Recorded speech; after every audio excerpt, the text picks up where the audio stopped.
Matius pasal 17. 6 hari kemudian, Yesus membawa Petrus, Yakobus, dan Yohanes saudaranya, dan bersama-sama dengan mereka, ia naik ke sebuah gunung yang tinggi.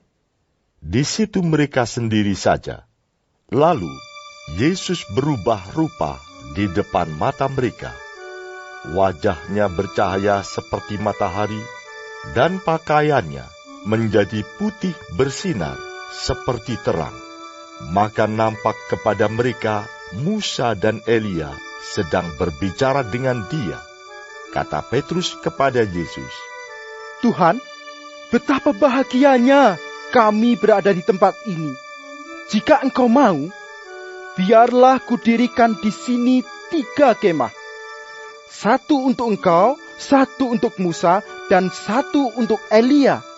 Dan tiba-tiba, sedang ia berkata-kata, turunlah awan yang terang menaungi mereka, dan dari dalam awan itu terdengar suara yang berkata, "Inilah anak yang kukasihi, kepadanyalah aku berkenan. Dengarkanlah dia." Mendengar itu, tersungkurlah murid-muridnya, dan mereka sangat ketakutan. Lalu Yesus datang kepada mereka dan menyentuh mereka sambil berkata, "Berdirilah, jangan takut." Dan ketika mereka mengangkat kepala, mereka tidak melihat seorang pun, kecuali Yesus seorang diri. Pada waktu mereka turun dari gunung itu, Yesus berpesan kepada mereka, "Jangan kamu ceritakan penglihatan itu kepada seorang pun, sebelum Anak Manusia dibangkitkan dari antara orang mati." Lalu murid-muridnya bertanya kepadanya, "Kalau demikian, mengapa ahli-ahli Taurat berkata bahwa Elia harus datang dahulu?" Jawab Yesus, Memang Elia akan datang dan memulihkan segala sesuatu. Dan aku berkata kepadamu, Elia sudah datang, tetapi orang tidak mengenal dia dan memperlakukannya menurut kehendak mereka.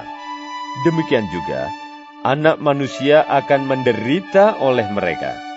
Pada waktu itu, mengertilah murid-murid Yesus bahwa ia berbicara tentang Yohanes Pembaptis. Ketika Yesus dan murid-muridnya kembali kepada orang banyak itu, datanglah seorang mendapatkan Yesus dan menyembah, katanya, "Tuhan, kasihanilah anakku. Ia sakit ayan dan sangat menderita. Ia sering jatuh ke dalam api dan juga sering ke dalam air. Aku sudah membawanya kepada murid-murid-Mu, tetapi mereka tidak dapat menyembuhkannya." Maka kata Yesus, Hai kamu angkatan yang tidak percaya dan yang sesat. Berapa lama lagi aku harus tinggal di antara kamu? Berapa lama lagi aku harus sabar terhadap kamu? Bawalah anak itu kemari. Dengan keras Yesus menegur dia. Lalu keluarlah setan itu daripadanya, dan anak itu pun sembuh seketika itu juga. Kemudian murid-murid Yesus datang, dan ketika mereka sendirian dengan dia, bertanyalah mereka, "Mengapa kami tidak dapat mengusir setan itu?" Ia berkata kepada mereka, Karena kamu kurang percaya.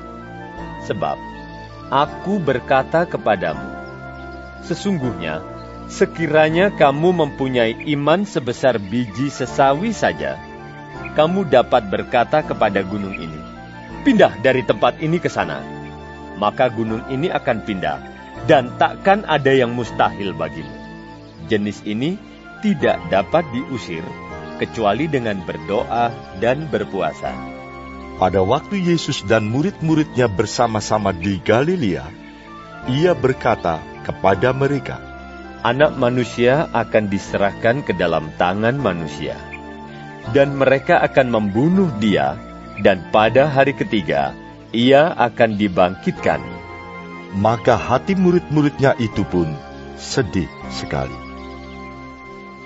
Ketika Yesus dan murid-muridnya tiba di Kapernaum, datanglah pemungut bea bait Allah kepada Petrus dan berkata, apakah gurumu tidak membayar bea 2 dirham itu? Jawabnya, Memang membayar. dan ketika Petrus masuk rumah, Yesus mendahuluinya dengan pertanyaan. Apakah pendapatmu, Simon? Dari siapakah raja-raja dunia ini memungut bea dan pajak? Dari rakyatnya atau dari orang asing? Jawab Petrus, Dari orang asing. maka kata Yesus kepadanya, Jadi, bebaslah rakyatnya. Tetapi supaya jangan kita menjadi batu sandungan bagi mereka, pergilah memancing ke danau. Dan ikan pertama yang kau pancing, tangkaplah dan bukalah mulutnya. Maka engkau akan menemukan mata uang 4 dirham di dalamnya. Ambillah itu, dan bayarkanlah kepada mereka, bagiku dan bagimu juga.